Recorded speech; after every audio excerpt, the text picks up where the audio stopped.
पक्षाचे काय ते माहीत नाही, ते अशोक चव्हाण साहेबांसोबत कधी एकनिष्ठ राहिलेले नाहीत आणि ते राहिलेले नसल्या कारणाने त्यांना प्रत्येक माणूस त्यांच्यासारखा दिसतो. म्हणून आमच्या 10 नगरसेवकांना त्यांनी गद्दार ठरवून त्यांनी आमची पक्षातून हकालपट्टी केली. त्यांनी लोकसभेच्या निवडणुकीच्या वेळेस कधीही आम्हाला कोणत्याही मिटिंगला बोलवलं नाही किंवा कोणतंही काम आमच्यावर त्यांनी सोपवलं नाही. याचा अर्थ आम्ही काय समजून घ्यायचा? तुम्ही त्यांना हा प्रश्न विचारायला पाहिजे होता पत्रकार परिषदेमध्ये की कदम साहेब तुम्ही या 10 नगरसेवकांना कधी नोटीस दिलीत का?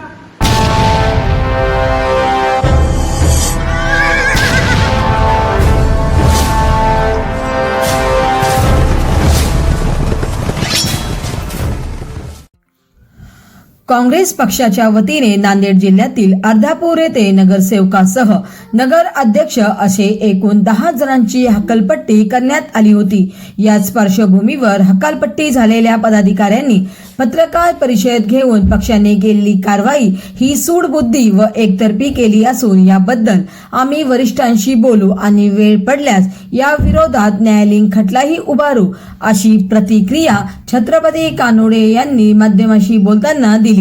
यावेळी छत्रपती कानोडे यांनी काही गंभीर आरोपही काँग्रेस नांदेड जिल्हाध्यक्ष BR कदम यांच्यावर केले.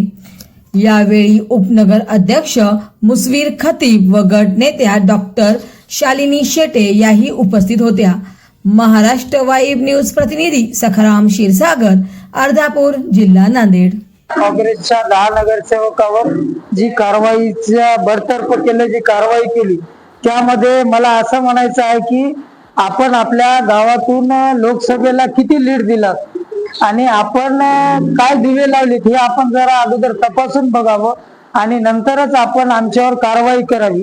आणि ही कारवाई करत असताना आपण नोटीस दिली का, आम्हाला काही कल्पना दिली का, हे सुद्धा आपण तपासून आम्हाला हे करावं आणि नंतरच जी तुम्ही कारवाई केलात याची आम्ही दाद निश्चितच वरिष्ठाकडे आणि कोर्टात मागू, एवढंच या प्रसंगी सांगतो. त्यांनी आपल्यावर आरोप केलाय की आपण फायद्यासाठी गुत्तेदारीसाठी अशोकराव चव्हाण साहेबांसोबत जाता, हे निव्वळ चुकीचं आहे. कारण की असं जर असलं तर ते तसं शक्यच नाही. कारण कोणत्याही गुत्तेदारीचा याचा प्रश्न येत नाही.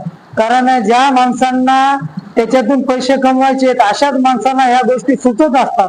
त्यामुळे हे बिनबुडाचे आरोप त्यांनी जे आमच्यावर केलेले आहेत हे पूर्णतः चुकीचे असून हे आरोप त्यांनी कोणत्याही आधाराशिवाय आमच्यावर केलेले आहेत. त्या संदर्भामध्ये त्या सर्वांशी चर्चा करून चर्चा केल्याच्या नंतर आमची एक बैठक होईल. त्याच्यानंतर निश्चितच आम्ही पत्रकार परिषद घेऊ, आम्ही आमची भूमिका स्पष्ट करू.